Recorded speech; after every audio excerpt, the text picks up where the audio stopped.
Hey everyone, I'm Alex Shy. Today I wanted to talk to you about the differences between tree health, tree structure, and risk and hazard. Let's get to it. When it comes to tree health, health is referring to the physiology of the tree's biological systems, whether it's their foliage, their vigor, and their ability to produce their carbohydrates appropriately and defend themselves against pests and disease. When it comes to structure, it could refer to different defects in the architecture of the tree, like the root plate lifting, multiple stems, cracks, or broken branches. When it comes to tree hazards and tree risks, hazard is about the tree itself and the likelihood of failure of that whole tree or the tree part. When it comes to risk, it is about the tree and the likelihood of failure and the target that is occupying the space within the striking distance of that tree. And when you multiply those things together, you can quantify the risk. So how do we put this all to use in practicing arboriculture? Today we're looking at this Cornus Florida, or a flowering dogwood, as you might know it. And we want to look at the health of the tree, the hazards, the structure, and ultimately the risk. And what can we do to mitigate those hazards to reduce the risk? So for this dogwood, when we talk about health and structure, this dogwood is seemingly healthy. It has a good vigor, healthy canopy, ultimately a dense crown of foliage. However, when we look at the structure, this root plate is uplifting.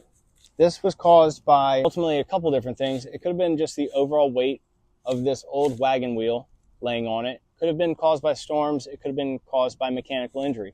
There's different evidences of old mechanical injury to this tree. However, when we're looking at the health, it has high vigor because we can see that the tree is compartmentalizing this mechanical injury.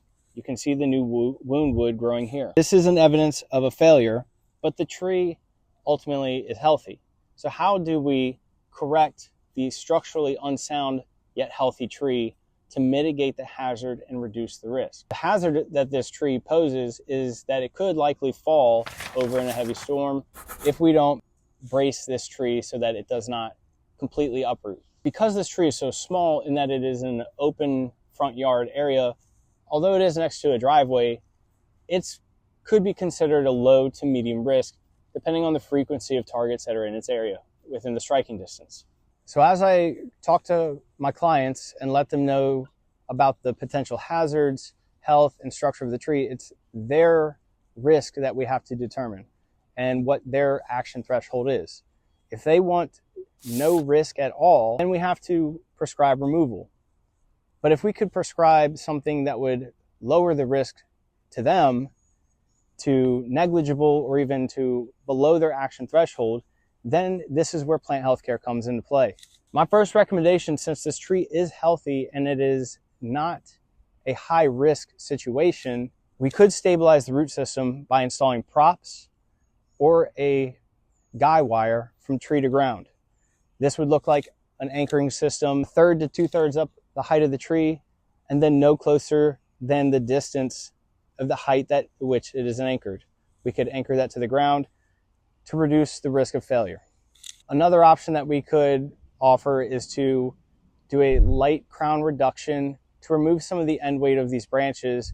Although it's not heavy, for the size of the tree, it could add a lot of weight to the structure, ultimately causing it to tip over. In addition to these things, we could add root zone amendments such as compost or mycorrhizae inoculations.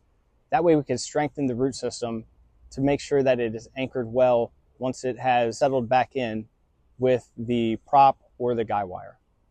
This is how we can reduce the amount of removals that our clients have to face, ultimately saving more trees and preserving what we have. Thanks for watching.